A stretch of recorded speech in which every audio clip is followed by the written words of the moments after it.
today we're going to be talking about gear guide for normals. First of all, poor gear. When to pick it up if it's gear you're missing, such as gloves or shoes. The reason I say gloves or shoes is because gloves or shoes have no downfall to wearing them. They don't have a movement speed penalty, unlike shirts, pants, helmets, etc. Always wear gloves and shoes. If you are missing a shirt, pants, a hat, use your best judgment if you need it or not. A lot of classes will take off their gray gear and run around essentially naked because it is more worth being faster than the garbage stats that they give you. If it's a quest item and the quest item doesn't care what the rarity is, some do, grab it. Healing, pots, bandages, campfires, etc. Grab them. They are amazing. You can always drop them if you need more space, but you can't always go back and get it if you need to heal. I recommend always just grabbing pots, bandages, campfires, and then dropping what you don't need later on. Do not pick it up if it is just for loot. You are better off grabbing loose gold. Comment when to pick it up. If you're wearing gray gear, grab it if it's a quest item. Pots you would like to use or sell on the market. Consumables go for pretty penny on the marketplace, especially once the marketplace rounds out to be a little bit more healthy and stable. Right now, since it's early white, things are a lot cheaper than they usually go for, so don't get too comfortable with market prices right now. Healing, obviously, but I will say I usually go for a stack of 3 gray healing pots as opposed to 1 white healing pot. 3 white pots better than 3 gray pots. So on, so forth. Craftables, obviously. Later on, as we get more access to being able to craft stuff, you will want to be doing this because crafting is how you will make money, especially in the late game. And just have nice gear in the late game if you don't want to spend an arm and a leg buying it off of the marketplace because it gets real pricey there. That's stuff like white loose trousers, white lightfoot boots, white straw hat, etc. And they usually sell pretty well in the marketplace too because they are craftables.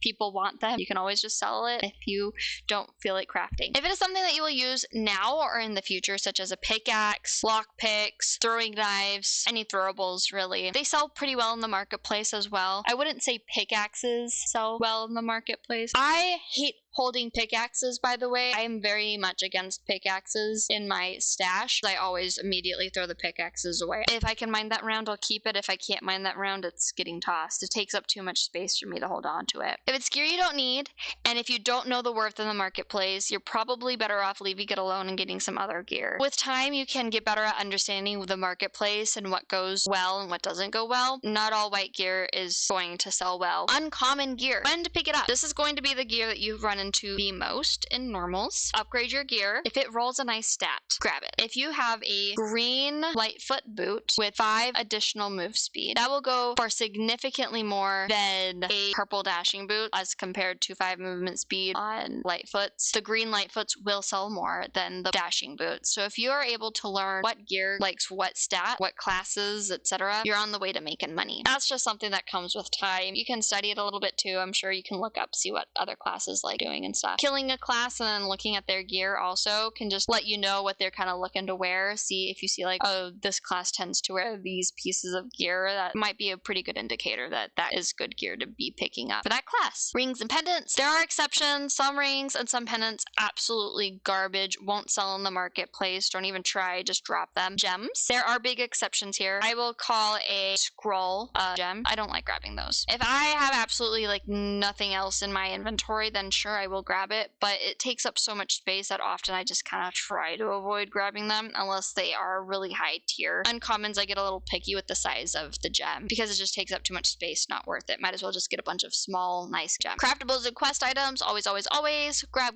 Just don't pick it up if it's garbage gear. You'll learn over time what classes like what gear. A good rule of thumb is complementary rolls. If you get a weapon and the roll says additional weapon damage, that's a lot safer than getting the same weapon and getting buff duration bonus. So, okay, this does damage and it gives additional damage. That'll be good. But I will say, as a caution, there have been times where I get a weapon with really good rolls and then I'm like, oh, this is going to go so well in the marketplace. And then I go to the marketplace and I learned that nobody in that class likes using that weapon. And so it doesn't go for crap. Even though the rolls are really good, nobody wants it. Good rolls does not necessarily guarantee a good sell. It also has to be on a good item that people like to use. Rare. I I nearly always grab rares in normals just because they give more money, and I don't get too picky about the rolls that items have in normals because I'm probably just going to vendor it. Sometimes if I'm lucky, I'll find a nice rare that I know that a class does like, and so I do sell it to the marketplace. Once you get into the rare, you can kind of just start grabbing pendants. Some don't sell as well. Craftables and quest items, golden teeth, when you get a stack of 3, are worth a lot to grab. So if you can get a stack of 3 of those, that's definitely worth it. Gems, always replace green gems with blue gems. If you start running out of space in your inventory, do not pick it up if it takes too much space and the rolls are bad and you have other items of the same or greater value, or if you have a lower value with really good rolls and you know that the gear is going to sell to the class that it's geared towards. Otherwise, just don't pick it up. But for the most part, I pick up rare and above in normals. Epic, when to pick it up? Your normals, pick it up. Legendary, when to pick it up? Your normals, pick it up.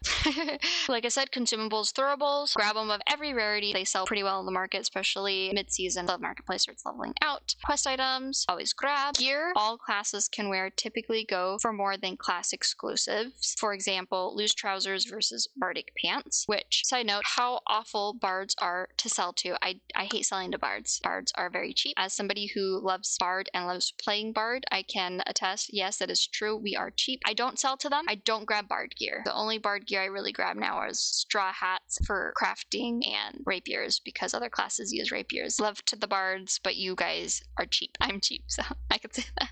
Agility is a safe roll for most gear. Sometimes it flops in the marketplace, so just trial and error learning what gear sells well in the marketplace. It's just gonna be time, but just practicing trying to sell it. Loot containers. These are containers that you really should be running to. Marvelous chests and treasure hoards. You must be able to kill bosses. If you can't kill the boss, you can't access this. I apologize, but just practice and you will be able to. Golden chest, royal coffins, lion head chest, and I have a picture here just so you guys can look at it, but just a friendly reminder, all of these will have way better gear if you do go into high roller, but because this is normals, we are just covering normals. Ruins, loot spots. There are random special chests, and I'm not going to repeat this because this will be on every map that I show you. Random special chests will appear as either lion's head, golden chest, or a variation of some other chests. The ruins have different forms of containers: lion's head chest, marvelous chest, royal chest, random special chest, and treasure hoard. And I've marked it how it should be, so just pause it, look at it, and go on to the next one. The crypts. We have 2 maps for the crypts, Crypt 1 and Crypt 2. Here you can find a treasure hoard, royal coffin, and lion's head chest.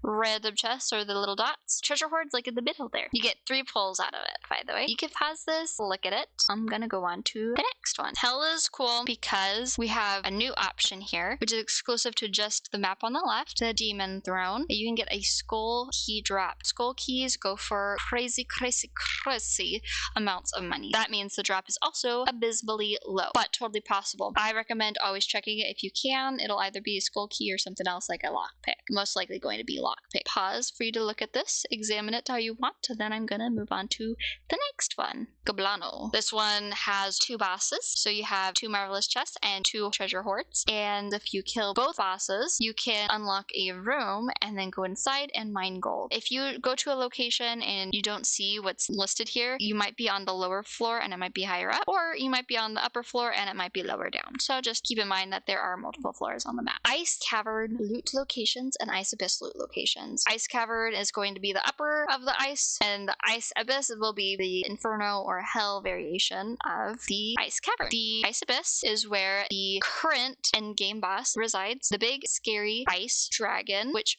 has the marvelous chest and treasure hoard. The wyvern is considered very difficult to kill, so if you are able to kill him, kudos to you. And because of that, you can also get frostlight ore, which is very expensive, very worth it if you're able to do it. Luck's effect on each luck grade. This is really important, and I only recently learned this, and I've been playing it since early playtesting. I'm sure that there are many of you out there similar to me who are going to be blown away by this, but if you're one of the really cool smart people, let me down below when you learned this and how you learned it, because I'm curious about other people's knowledge of this. To my knowledge, a lot of people don't know about this. If you are a new beginner, you're going to be ahead of a lot of people with this knowledge, I believe. Something interesting with how luck affects things. The rule is luck typically increases the odds of finding better gear. However, what a lot of people don't know, it can have a negative impact on finding monster loot. For example, right now we're going to be looking at Death Beetle because it has 2 monster items that it can drop, Beetle Wings and Bug Shell. Beetle Wings are uncommon and Bug Shell is rare. If you have 0 luck.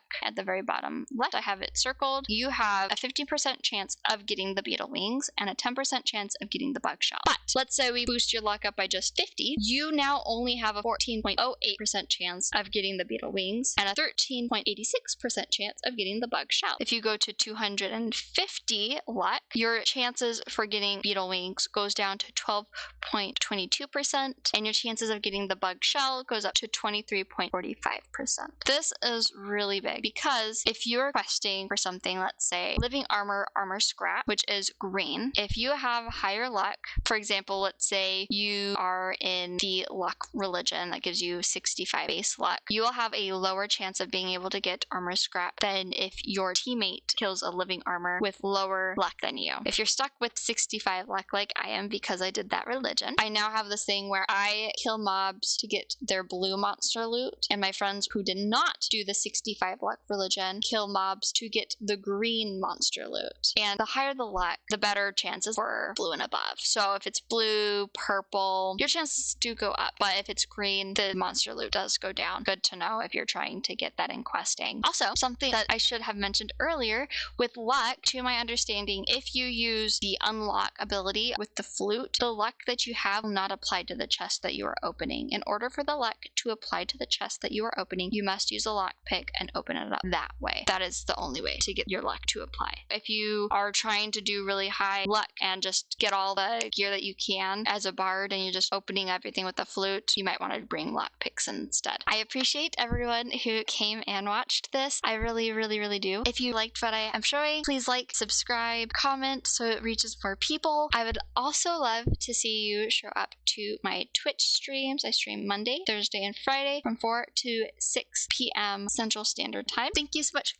Bye-bye!